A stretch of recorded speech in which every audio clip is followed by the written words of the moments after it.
Masuk ke jenis humor berikutnya, yaitu human predicament. Itu menggambarkan kondisi yang jelek dan baik sebenarnya. Ini lekat banget penggunaan teori superioritas degradasi yang pernah gue bilang sebelumnya. Dan ini mengangkat bahwa banyak orang yang memposisikan dirinya lebih baik daripada orang-orang lain. Ya, jadi misalnya nih, gue gemuk. Mungkin orang bilang, oke, lo akan menganggap diri lo nggak bagus ya, karena kan kurus lebih bagus. Nggak juga. Gue malah bisa membalik logika itu menjadi bahwa gemuk lebih baik daripada kurus dengan menggunakan pendekatan-pendekatan yang masuk akal. Contoh nih misalnya, gue nggak biar gimana kurus lo lebih sehat. Gue tinggal bilang, loh, banyak loh orang-orang kelaparan itu karena dia kurus.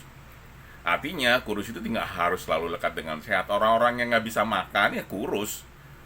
Memang benar, gemuk juga, terlalu gemuk terus-terusan juga nggak bagus. Tapi kurus juga bukan yang terbaik. Yang paling bagus adalah sehat. Iya, setuju ya. Meskipun sebenarnya gue nggak nyaman dengan badan gue yang besar ini. Tapi kan bukan berarti kemudian gue jadi diem, menyesali diri, jadi makin stres. Nggak mau lah, ngapain. Gue akan ubah pola pikir, jadi yang harusnya malu itu yang kurus bukan yang gemuk. Ini adalah pola pendekatan superioritas degradasi. Mungkin orang akan bilang, berarti lu memanipulasi pikiran orang. Iya, memang gue memanipulasi. Karena kalau gue menerima pada keadaan, gue akan dalam posisi yang kalah terus. Contoh, kelemahan gue apa? 1, gendut. 2, botak. 3, nggak ganteng. Ya, gue harus menutup ini, menjadikan bahwa ini adalah yang terbaik yang terjadi di diri gue. Misalnya waktu itu ada yang bilang sama gue, Ser, lu nggak pengen ganteng kayak gue, Ser? Gue bilang enggak. Lah emang, kok lo bisa gitu? Iya, gue jelek aja nikah, lalu ganteng belum nikah sampai sekarang. Agak tajam sih omongannya, cuman memang waktu itu diserangan dia ke gue juga tajam. Jadi gue mau dengan tajam, meskipun pakai pendekatan humor. Dan setelah gue ngomong gitu, dia ketawa doang, meskipun ketawanya ketawa-ketawa sinis gitu loh. Karena emang niatnya pertama kali ke gue itu mengejar dengan apa yang gue tidak miliki, tapi dia miliki. Nah, gue nggak mau dong menerima, iya bis gimana dong, gue udah berusaha kurus tapi susah. Atau iya kan gue nggak bisa ganteng kayak lu, lalu kan lahir emang udah ganteng, gue kan kagak. Masa gue mengeluh kayak gitu? Oh, gak enak aja. Gue akan balik pola pikir tadi, menjadikan bahwa sebenarnya the best itu orang-orang kayak gue. Lu tuh nggak the best. Melawan logika memang, tapi ingat, superioritas itu yang yang dijelaskan di sini ya. Namanya apa dari guru gue kali udah ngomong di awal berapa tuh, human predicament ya, keadaan dengan karakter yang jelek atau baik, dan gue memposisikan diri gue sebagai karakter yang baik, padahal enggak ya. Teman-teman sekalian, memang sih gue harus akui ini agak sedikit memanipulasi pikiran orang, tapi gue memanipulasi pikiran orang dengan menggunakan pendekatan-pendekatan yang masuk akal ya. Ketika orang menyerang gue karena gue gendut, gue akan bilang, loh, lu kan gendut, emang kurus lebih baik? Enggak juga kan? Iya dong. Kenapa lu nggak bangga dengan apa yang lu miliki? Sebenarnya gue tahu dalam hati gue paling dalam, gendut tuh nggak sehat. Iyalah, gue tahu, lu nggak usah ngomong, gue tahu itu, gue paham itu. Apa gue kepengen kurus? Gue pengen, tapi kan nggak semudah membalik telapak tangan, ada prosesnya. Gue nggak bisa juga langsung, oke, begitu gue kurus langsung simsalabim kurus, kagak juga begitu juga, malih ada prosesnya. Nah, proses itu kan bukan sebentar, dan biasanya emang nggak menyenangkan, perlu bertahun-tahun, ada orang bisa bertahun-tahun, karena kalau kata dokter, kurus dalam waktu cepat juga nggak bagus buat kesehatan. Nah, ini yang kita mesti edukasi ke orang-orang tadi. Banyak sekali gue lihat di luar sana orang ya yang akhirnya harus menerima jadi korban bullying karena dia nggak bisa bales. Salah satu orang pernah datang ke gue, maksud gue sebenarnya sih, gue nggak bisa bilang namanya lah ya. Dia ngeluh karena dianggapnya dia kebetulan wanita. Dia ngeluh karena dia menganggap dirinya nggak cantik, bukan sorotan, bukan inceran laki-laki lah. Teman-teman mahasiswa dia itu nganggap dia tuh sama kayak laki juga, bukan kayak perempuan. Dan dia mengeluh karena dia belum punya pacar. Gue bilang gini, emang ada yang kemudian merendahkan lo? Secara langsung sih enggak, Pak. Cuman kan kita tahu lah dari omongannya gitu. Misal kayak gimana misalnya ya, misalnya kayak gini. Makanya dandan biar orang tuh mau lihat sama lo, biar orang mau jalan sama lo. Yalah, jahat amat ya, gue bilang ya. Tapi kalau orang yang pakai pendekatan humor, mungkin dia bisa membalik pola pikir itu, dia bisa membalas omongan tadi. Karena kalau lihat fisik gua gini, ya jauh lah dari oke. Tapi alhamdulillah ternyata gua punya istri yang cantik, dan itu akibat komunikasi gua yang menurut gua bagus dan bisa memasuki cara berpikir dia. Gua nggak meracuni dia, gua tidak memanipulasi cara pikir dia. Tapi teori superioritas degradasi ini bukan berarti lo nerima dengan kondisi lo yang terdegradasi, enggak. Lo bisa mentwist posisi lo jadi yang superioritas, jadi yang di atas, ya. Jadi yang tadinya A lo bisa berubah jadi B atau sebaliknya. Yang tadinya jelek lo bisa jadi yang utama sebenarnya, ya.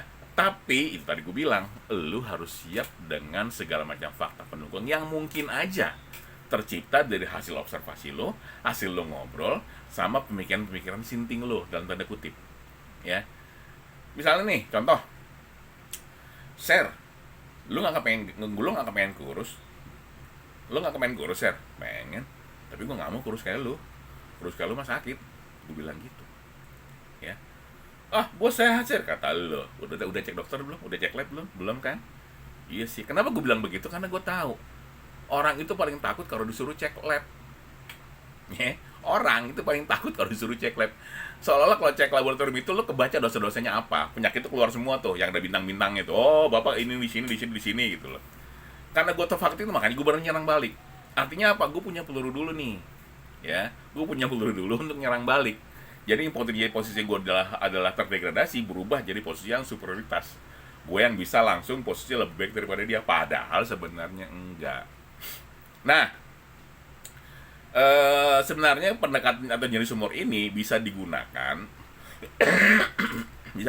oleh orang-orang yang jadi korban bully. Syaratnya adalah lo harus mau menerima humor dulu sebagai gaya hidup lo atau bagian dari hidup lo. Satu, kedua adalah belajar menggunakan pendekatan ini dan berusaha cari fakta-fakta yang akan lo gunakan jika ada pembulian terjadi. Effort memang iya, gue tahu emang gak mudah. Tapi kan bukan berarti juga jadi susah. Kenapa? Lo gak usah beli bukunya, lo tinggal browsing juga banyak. Atau cari video. Nih yang sekarang gue lakukan kan juga mempermudah orang. Mungkin di luar sana banyak orang-orang yang merasa fisik yang udah diterima ini tidak menarik dan dia berusaha untuk ya sudah mau gimana lagi. Nggak begitu. Lu bisa bangkit dari korban bully, lu bisa melakukan sesuatu dengan pendekatan yang tadi gue bilang, ya.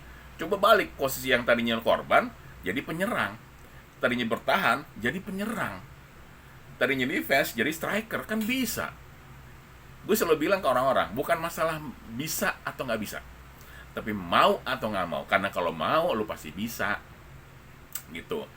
Pendekatannya awal-awal, ya cobalah lu lihat video-video komika-komika yang ngebahas tentang apa yang lu rasakan. Ingat loh, gue bukan ngebela komika ya, tapi kan komika itu berangkat dari keresahan yang dimiliki sama dia. Keresahan yang mungkin sama dengan keresahan lu. Jadi ketika lu nonton video dia, lu punya keresahan yang terwakili.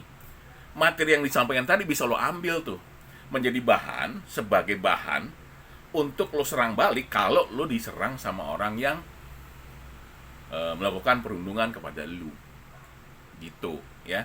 Sesimpel itu. Mungkin orang bilang, lu jangan ngomong sesimpel itu, saya nggak simpel itu, nggak semua orang bisa kayak lo. Setuju banget gua. Tapi kalau gue bilang emang gak susah sih, gue bilang simpel aja masih banyak orang yang mau mulai, apalagi gue bilang susah. Jadi mendingan gue bilang gampang supaya orang mau memulai. Gue akan bikin semua seolah terlihat sangat mudah. Kalau kata gue sih emang mudah, karena memang gue punya sense of humor yang lumayan ya. Jadi ketika gue menghadapi ini, gue nggak pernah takut. Ketika gue dibilang jelek, botak, gendut, itu nggak ada urusan. Gue nggak pernah sakit hati. Gue nggak pernah kemudian jadi kepikiran. Gue nggak pernah stres gara-gara itu. Karena kalau gue lihat dari beberapa video dokumenter tentang orang-orang yang jadi korban bully, orang-orang gemuk yang jadi korban bully itu nggak pernah jadi kurus, malah cenderung jadi makin besar karena stres. Ketika stres dia malah makan. Sebagian besar, ya ada sih beberapa yang gue lihat tuh, tapi ini karena dia masuk program TV kali, jadi ada program TV yang menurunkan berat badan biar lu lebih keren, ya ada. Tapi kan itu diliput sama TV, jadi dia memang punya effort tinggi tuh, ya. Dia berhasil menurunkan berat badan. Tapi ada kok yang kemudian gara-gara dibully, dia nggak bisa atau mesti berbuat apa, makin stres, makin banyak makannya dan makin berat tubuhnya. dan itu sama sekali nggak sehat. Jadi yuk cobain nih pendekatan jenis humor yang tadi gue sampaikan.